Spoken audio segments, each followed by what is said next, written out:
नमस्कार, मैं हूं बिलाल मलिक और आप देख रहे हैं लोकमंच। और बुलेटिन में सबसे पहले बात करेंगे मिर्जापुर की। मिर्जापुर से इस वक्त की बड़ी खबर आ रही है। आपको बता दें कि पूर्व सीएम अखिलेश यादव का आज प्रोटोकॉल पहुंचा मिर्जापुर के साई गार्डन में चल रहा है प्रशिक्षण कार्यक्रम। होटल कोलार्क में 4 बजे प्रेस कॉन्फ्रेंस करेंगे अखिलेश यादव। 27 फरवरी को कार्यकर्ताओं को देंगे चुनाव जीत का मंत्र। 2022 में विधानसभा का चुनाव होना है और उससे पहले सभी राजनीतिक पार्टियां अपनी तैयारियों में जुट गई। और साथ ही आपको बता दें कि अखिलेश यादव भी 27 फरवरी को कार्यकर्ताओं को चुनाव जीत का मंत्र देंगे। चुनाव की रणनीति बनाई जाएगी और कार्यकर्ताओं को भी किस तरह से जनता के बीच पहुंचना है और किस तरह से काम करना है उसको लेकर जो है दिशा निर्देश जारी करेंगे। अखिलेश यादव का प्रोटोकॉल पहुंचे मिर्जापुर के साई गार्डन में प्रशिक्षण कार्यक्रम चल रहा है।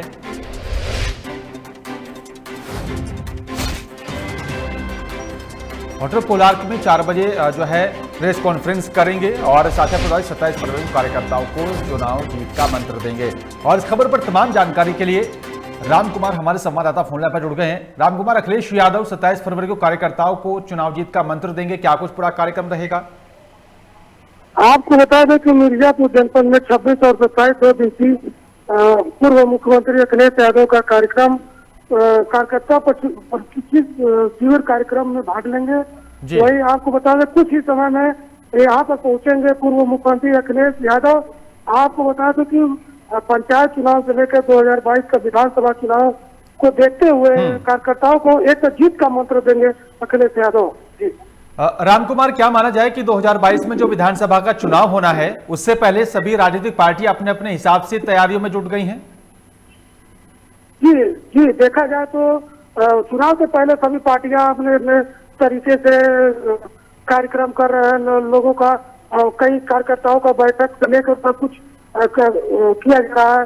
हालांकि इसी को देखते हुए मिर्जापुर जनपद में मां विंध्यवासिनी के धाम से अखिलेश यादव भी कार्यकर्ताओं को संबोधित करके जीत का मंत्र देंगे। शुक्रिया आपका राम कुमार तमाम जानकारी साझा करने के लिए। तो सभी राजनीतिक पार्टियां अपनी अपनी जीत को लेकर लगातार अपनी जो है तैयारियों में जुटे हैं और 2022 में जो विधानसभा का चुनाव होना है हर कोई जीत हासिल करने की कोशिश कर रहा है।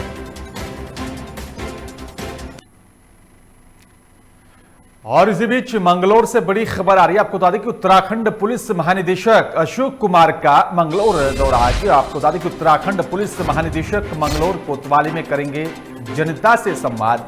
डीजीपी के ऐसे पूरे कार्यक्रम को लेकर हरिद्वार पुलिस अलर्ट मोड पर है। सुरक्षा व्यवस्था के भी यहाँ पर कड़े बंदोबस्त किए गए हैं। और साथ ही आपको बता दें कि जो है उत्तराखंड पुलिस महानिदेशक अशोक कुमार मंगलौर पहुंचेंगे और उत्तराखंड पुलिस महानिदेशक मंगलौर कोतवाली में जनता से बातचीत करेंगे, जनता से संवाद किया जाएगा।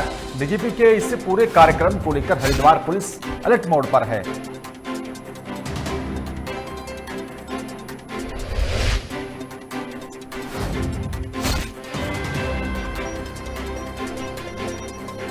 उत्तराखंड पुलिस महानिदेशक मंगलौर कोतवाली में जनता से रूबरू होंगे, उनसे संवाद किया जाएगा। और आपको बता दें कि डीजीपी के इस पूरे कार्यक्रम को लेकर हरिद्वार पुलिस अलर्ट मोड पर है। और साथ ही आपको बता दें कि डीजीपी के यहाँ पर पूरे कार्यक्रम को लेकर पूरी तैयारियां कर ली गई है। मंगलौर से इस वक्त की बड़ी खबर आपको बता दें, उत्तराखंड पुलिस महानिदेशक अशोक कुमार का मंगलौर दौरा और साथ ही आपको बता दें कि इस पूरे कार्यक्रम को लेकर तैयारियां पूरी कर ली गई। उत्तराखंड पुलिस महानिदेशक मंगलौर कोतवाली में जनता संवाद करेंगे, यहाँ पर लोगों से जो है बातचीत करेंगे। और इस खबर पर तमाम जानकारी के लिए राहुल हमारे संवाददाता फोन लाइन पे जुड़ गए हैं। राहुल, डीजीपी का क्या कुछ पूरा कार्यक्रम रहेगा, जनता से संवाद किया जाएगा? देखिए बिलाल, मैं बताना चाहूंगा कि जब से श्री अशोक कुमार उत्तराखंड के डीजीपी बने हैं तो पहली बार ये मंगलौर में आ रहे हैं और मंगलौर कोतवाली में आएंगे। तो यहाँ पर लोगों के साथ में एक जनसंवाद होगा। लोगों की जो समस्याएं हैं उनको लेकर वो लोगों की बात सुनेंगे जी। और क्या कुछ पूरा कार्यक्रम रहेगा, किस तरह से देखा जाए कि जिस तरह से यहाँ पर लोगों से संवाद भी किया जाएगा, क्या एक तरह से माना जाए कि समस्याओं के समाधान को लेकर भी कदम उठाया जा सकता है? बिल्कुल, जो मंगलौर क्षेत्र देखिए आपको बताना चाहूंगा, मंगलौर जो क्षेत्र है यूपी से भी लगा हुआ है। बॉर्डर जैसे यूपी उत्तराखंड बॉर्डर यहाँ पर है। तो क्या क्राइम को लेकर भी जो अशोक डीजीपी हैं वो पुलिस को निर्देश देंगे और जो आम पब्लिक है, आम जनता है, उनके साथ में एक संवाद होगा कि जिनकी जो भी समस्या है पुलिस के द्वारा निस्तारण किया जा सकता है, उन पर एक चर्चा की जाएगी। जी बिल्कुल राहुल, इस पूरे कार्यक्रम को लेकर किस तरह से तैयारियां की गई हैं, किस तरह से पुलिस प्रशासन सतर्क है?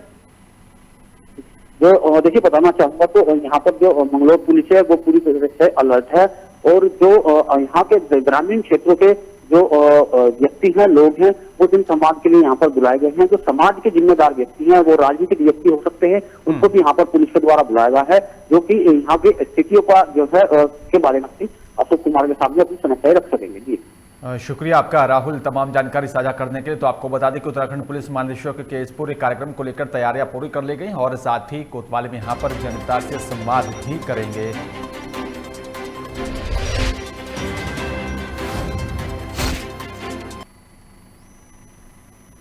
और इस बीच बरेली से बड़ी खबर आ रही है। आपको बता दें कि राष्ट्रीय लोकदल के राष्ट्रीय उपाध्यक्ष जयंत चौधरी पहुंचे बरेली।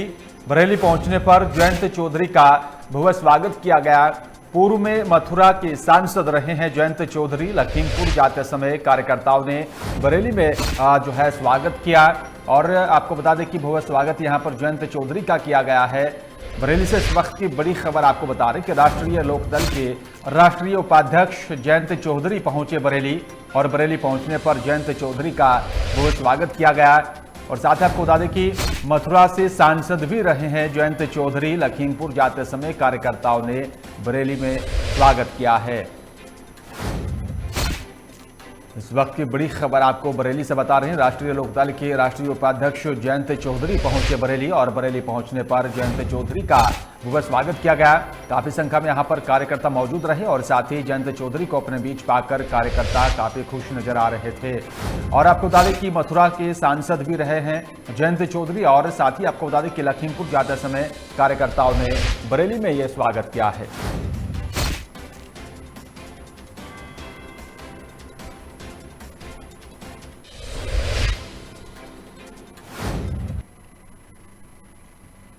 और इस बीच अमेठी से बड़ी खबर आपको बता दें कि अमेठी में कांग्रेस के कार्यकर्ताओं ने नकाले पद पर यात्रा निकाली। आपको बता दें कि यहां पर जो है यात्रा निकाली गई और प्रदेश में बढ़ती महंगाई और साथ ही कृषि बिल के खिलाफ कांग्रेस कार्यकर्ताओं ने पदयात्रा निकाली। अर्धनग्न होकर कांग्रेस के युवा कार्यकर्ताओं ने यहां पर सिर पर गैस सिलेंडर लेकर विरोध प्रदर्शन किया। कांग्रेस ने सरकार के खिलाफ जमकर हमला बोला। चुनाव के दौरान काले धन को वापस लाने की बात हुई थी। कांग्रेस जिलाध्यक्ष की अगुवाई में सैकड़ों जो है यहां पर कांग्रेस कार्यकर्ताओं ने जो है पदयात्रा निकाली और किसानों के हित में कानून बने, इस तरह की मांग की गई है। और आपको बता दें कि यहां पर गौरीगंज कांग्रेस कार्यालय से इस पदयात्रा को निकाला गया है।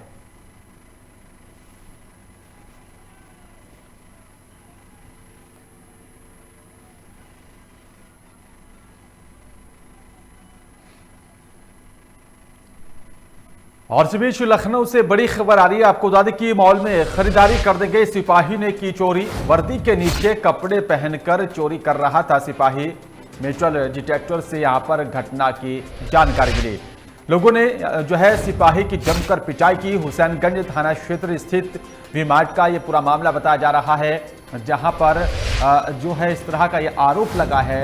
मॉल में खरीदारी करने गए सिपाही ने चोरी की घटना को अंजाम दिया। वर्दी के नीचे कपड़े पहनकर चोरी कर रहा था सिपाही। मेटल डिटेक्टर से घटना की जानकारी हुई है। उसके बाद जो है वहां पर लोग इकट्ठा हो गए थे और साथ ही यहां पर जो है जमकर मारपीट भी की गई। लोगों ने सिपाही के साथ जमकर पिटाई की। हुसैनगंज थाना क्षेत्र स्थित वी-मार्ट का ये पूरा मामला बताया जा रहा है।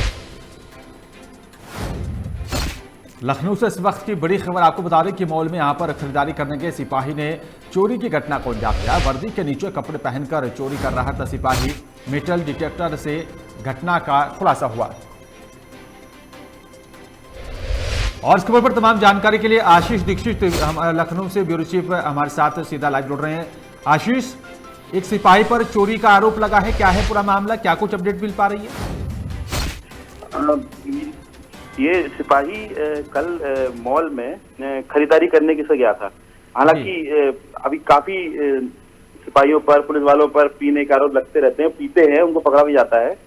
तो आप कस के नशे में धुत थे और मॉल के अंदर गए, वहां पर वर्दी के नीचे उन्होंने 3 क्या कहते हैं सामान चुराए, और सामान चुराने के बाद वहां से मॉल से निकलने लगे।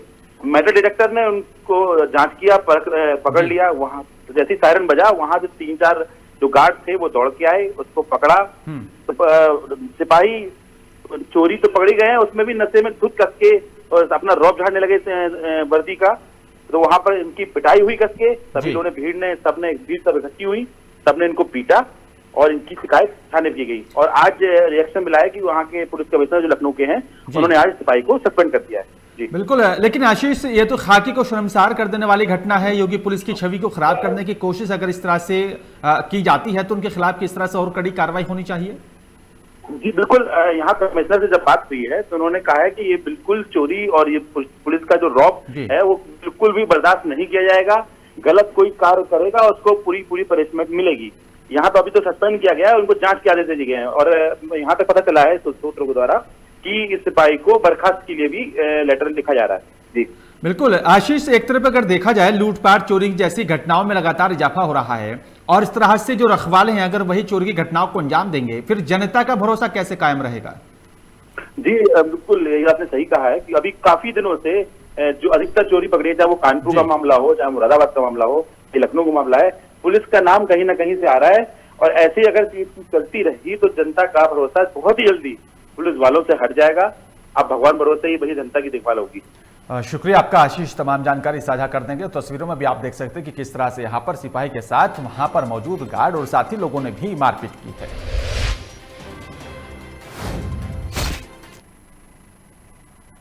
और चलिए बात करेंगे लक्सर की। इस वक्त की बड़ी खबर लक्सर से आ रही है। आपको बता दें कि पूर्णिमा स्नान को लेकर लक्सर प्रशासन अलर्ट मोड पर है। स्नान को लेकर किए गए सुरक्षा के कड़े बंदोबस्त और पूर्णिमा स्नान पर लाखों श्रद्धालुओं के यहां पर आने की संभावना है। 3 दिन के लिए शहर में भारी वाहनों पर भी रोक लगा दी गई है।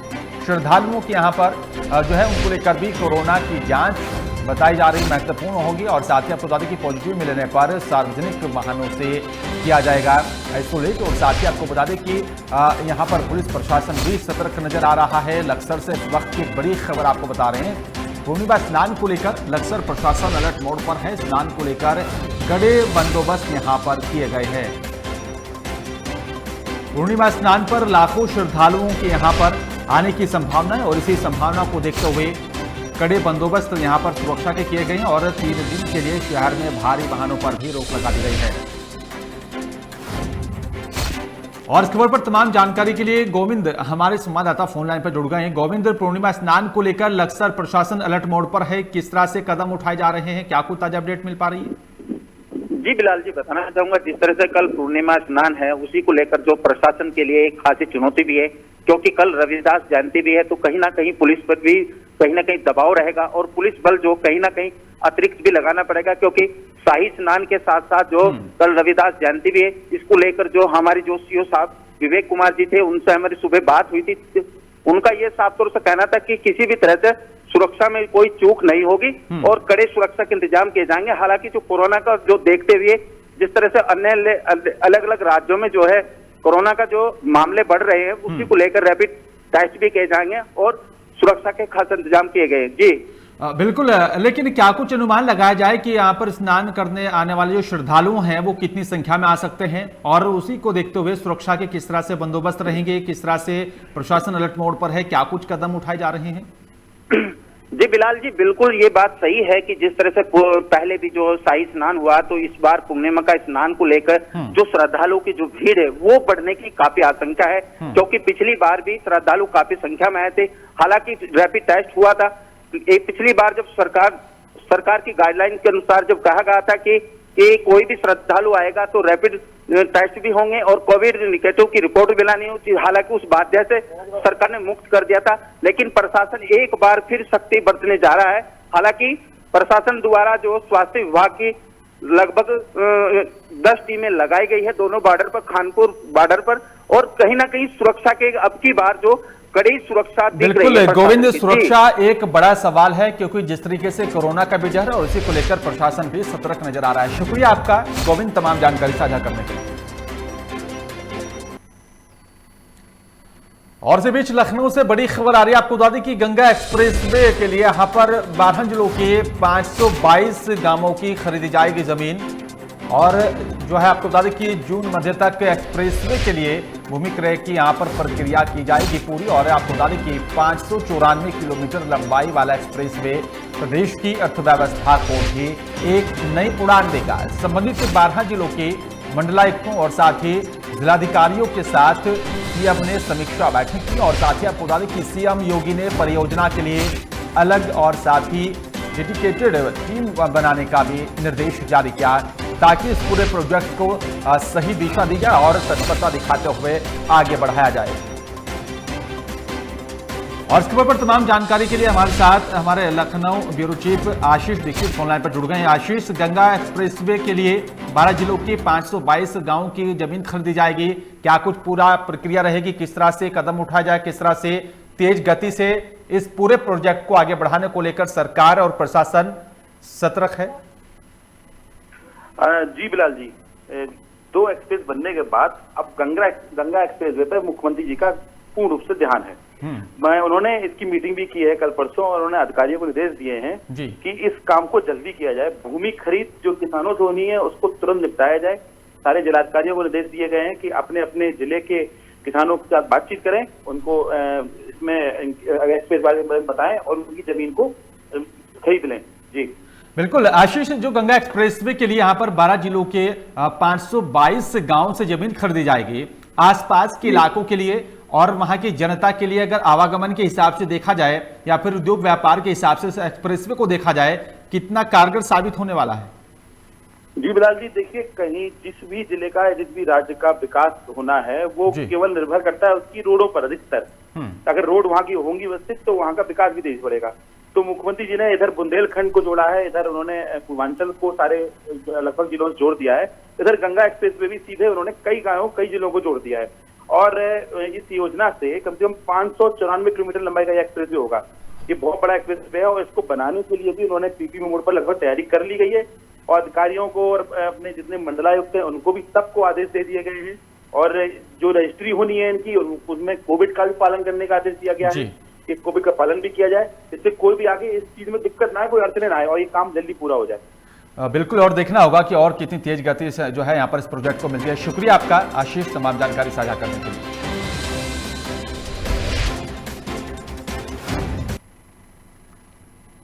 और इसी बीच हरदोई से बड़ी खबर आ रही है। आपको बता दें कि श्रद्धालुओं से भरी ट्रैक्टर ट्रॉली अनियंत्रित होकर पलटी है। हादसे में ट्रैक्टर ट्रॉली पर सवार 17 श्रद्धालु गंभीर रूप से घायल बताए जा रहे हैं। गंभीर हालत में 4 श्रद्धालुओं को जो है जिला अस्पताल रेफर किया गया। पाली थाना क्षेत्र के खमरिया गांव के पास यह हादसा हुआ है। और इस वक्त की बड़ी खबर आपको हरदोई से बता रहे हैं, जहां पर श्रद्धालुओं से भरी ट्रैक्टर ट्रॉली अनियंत्रित होकर पलट गई थी। और हादसे में ट्रैक्टर ट्रॉली पर सवार 17 श्रद्धालु गंभीर रूप से घायल बताए जा रहे हैं। और साथ ही आपको बता दें कि 4 श्रद्धालुओं को जिला अस्पताल रेफर किया गया। पाली थाना क्षेत्र के खमरिया गांव का जो है पास ये हादसा हुआ है। और साथ ही आपको बता दें कि हादसे के बाद जो है मौके पर भी स्थानीय लोग भी पहुंच गए थे। और इस खबर पर तमाम जानकारी के लिए दीपक हमारे संवाददाता फोनलाइन पर जुड़ गए हैं। दीपक, श्रद्धालुओं से भरी ट्रैक्टर ट्रॉली अनियंत्रित होकर पलटी, क्या कुछ ताजा अपडेट मिल पा रही है? आपको बता दें कि ये मामला हरदोई के पाली थाना क्षेत्र का है, जो कि मार्ग में स्नान के लिए श्रद्धालु जा रहे थे। ट्रैक्टर ट्रॉली काफी भरी हुई थी और अचानक उसका कुछ बैलेंस बिगड़ा, इससे ट्रॉली वहीं पर पलट गई, जिससे काफी लोग घायल हुए, जिसमें से 4 की हालत काफी गंभीर है, जिनमें से 2 लोगों को लखनऊ ट्रामा सेंटर भी रेफर कर दिया गया है। और पुलिस अपनी तफ्तीश कर रही है। उसके अलावा जिनको जो भी घायल है उनका इलाज चल रहा है। जी फिलहाल बिल्कुल। बाकी दीपक, अगर जो है घायल श्रद्धालुओं की बात की जाए, उनको कहाँ पर इलाज चल रहा है और क्या कुछ स्थिति बनी हुई है? जी, घायलों का इलाज यहाँ जिला अस्पताल में चल रहा है। उसके अलावा जो लोग गंभीर घायल हुए थे उनको लखनऊ ट्रामा सेंटर के लिए रेफर किया गया है। वहाँ भी उनकी स्थिति फिलहाल तो संतोषजनक बताई जा रही है। आगे जैसा भी अपडेट होगा वहाँ से जैसे जानकारी होगी वैसे आपको अवगत कराए इसके लिए। शुक्रिया आपका दीपक, तमाम जानकारी साझा करने के लिए। तो अनियंत्रित होकर श्रद्धालुओं से भरी ट्रैक्टर ट्रॉली पलट गई थी, जिसके चलते यह हादसा हुआ है। कृषि कानून और साथ ही महंगाई को लेकर पूरे प्रदेश में कांग्रेस सड़कों पर है। सोनिया गांधी के संसदीय क्षेत्र रायबरेली में भी यहां पर जो है कांग्रेस ने सड़कों पर उतरकर जमकर हल्ला बोला है। और साथ ही आपको बता दें कि कांग्रेस ने तिलक भवन से शहीद चौक तक पैदल मार्च निकाला। कांग्रेसियों की माने तो यहां पर लगातार महंगाई चरम पर पहुंच गई है और वहीं किसान विरोधी बिल को लेकर लगातार किसान धरना प्रदर्शन कर रहे हैं, लेकिन सरकार के कानों में जो नहीं रेंग रही है और लगातार जो है इस तरह से प्रदर्शन किया जा रहा है और ताकि सरकार पर जो है बोझ बनाया जाए, ताकि यहां पर जिस तरीके से कानून है उसको वापस लेने की पुरजोर जो है मांग की जा रही है। और चलिए बात करेंगे कन्नौज की। इस वक्त की कन्नौज से बड़ी खबर आ रही है। आपको बता दें कि मंदिर में अराजक तत्वों ने तोड़फोड़ की है। घटना के बाद ग्रामीणों में भारी आक्रोश देखा जा रहा है। करीब 40 साल पुराना बजरंगबली का मंदिर जिसमें यहां पर तोड़फोड़ की गई है। मंदिर तोड़ने वाले अराजक तत्व जो है वो फरार बताए जा रहे हैं। सूचना के बाद मौके पर पुलिस पहुंची। ग्रामीण मंदिर बनवाने की मांग कर रहे हैं। तिरवा कोतवाली क्षेत्र के अहिर गांव की ये पूरी घटना बताई जा रही है, जहां पर मंदिर में तोड़फोड़ करने का ये मामला सामने आया है। कन्नौज से इस वक्त की बड़ी खबर आपको बता दें, जहां पर अज्ञात जो है लोगों ने मंदिर में तोड़फोड़ की है। घटना के बाद ग्रामीणों में भारी आक्रोश देखा जा रहा है। करीब 40 साल पुराना बताया जा रहा है बजरंगबली का मंदिर, जिसमें यहां पर ये तोड़फोड़ की गई और मंदिर तोड़ने वाले अराजक तत्व जो है मौके से फरार हो गए थे। सूचना के बाद मौके पर पुलिस भी पहुंची और ग्रामीण मंदिर बनवाने की मांग कर रहे हैं। तिरवा कोतवाली क्षेत्र के अहिर गांव की यह पूरी घटना है।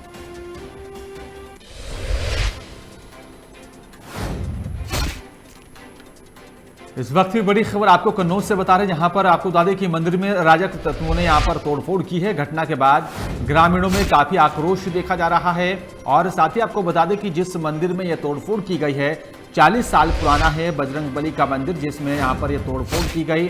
और साथ ही आपको बता दें कि यहां पर मंदिर को तोड़ने के बाद जो है अराजक तत्व जो है मौके से फरार हो गए थे। सूचना के बाद पुलिस भी मौके पर पहुंची और साथ ही ग्रामीण मंदिर बनवाने की मांग कर रहे हैं।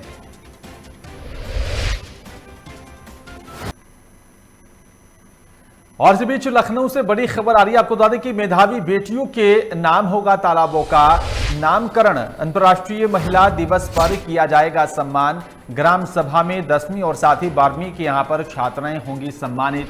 मिशन शक्ति अभियान के तहत दिए गए निर्देश। जिले में महिलाओं और साथ ही बेटियों के नाम से पौधारोपण भी किया जाएगा। ये बड़ा कदम उठाया जा रहा है राज्य सरकार की तरफ से। इस वक्त की बड़ी खबर आपको लखनऊ से बता रहे हैं। मेधावी बेटियों के नाम होगा तालाबों का नामकरण।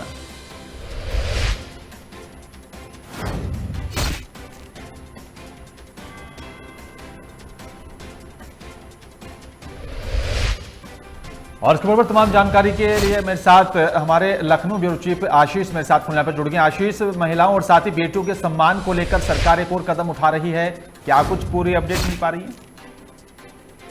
जी बिलाल जी, देखिए कोई भी गवर्नमेंट आती है, कोई भी सरकार आती है, वो सभी महिलाओं के सशक्तिकरण की बात करती है, महिलाओं के उत्थान की बात करती है, महिलाओं को पुरुषों को बराबर लाना चाहती है। उन्हीं कड़ी में जैसे अभी केशव प्रसाद मौर्य जी ने सड़कों के नाम से जो मेधावी छात्र थे, बेटे बेटियां हो कोई भी हो, उनके नाम से सड़कों का ऐलान किया था।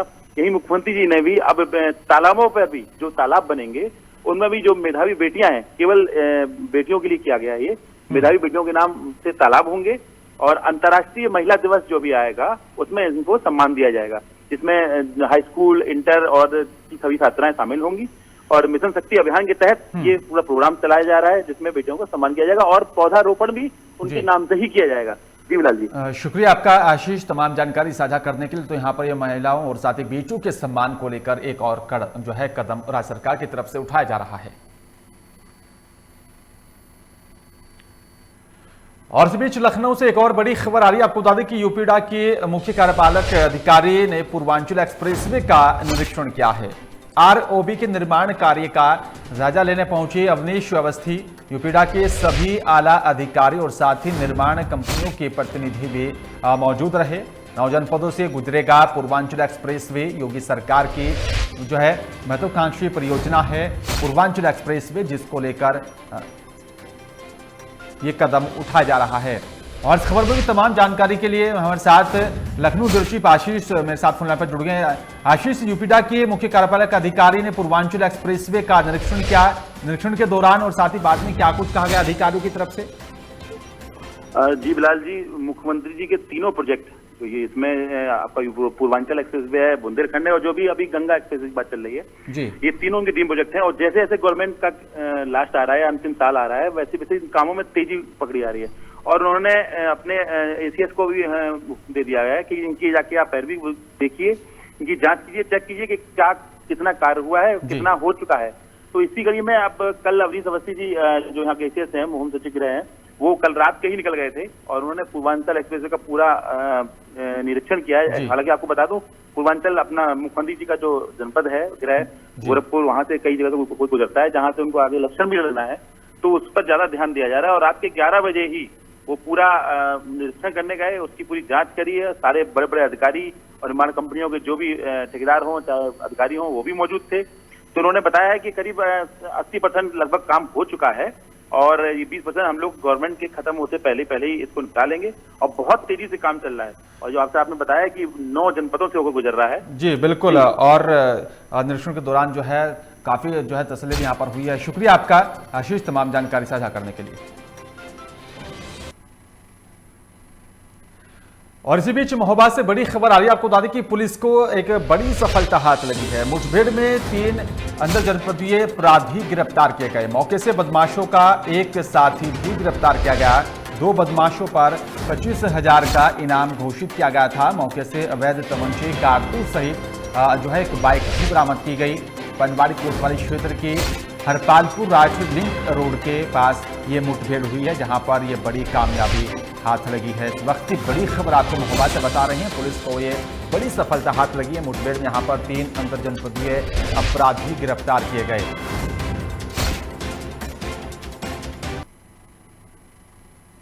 और फिलहाल इस बुलेटिन में मेरे साथ सिर्फ इतना ही। बाकी तमाम खबरों के लिए आप देखते रहिए लोकमंच। नमस्कार।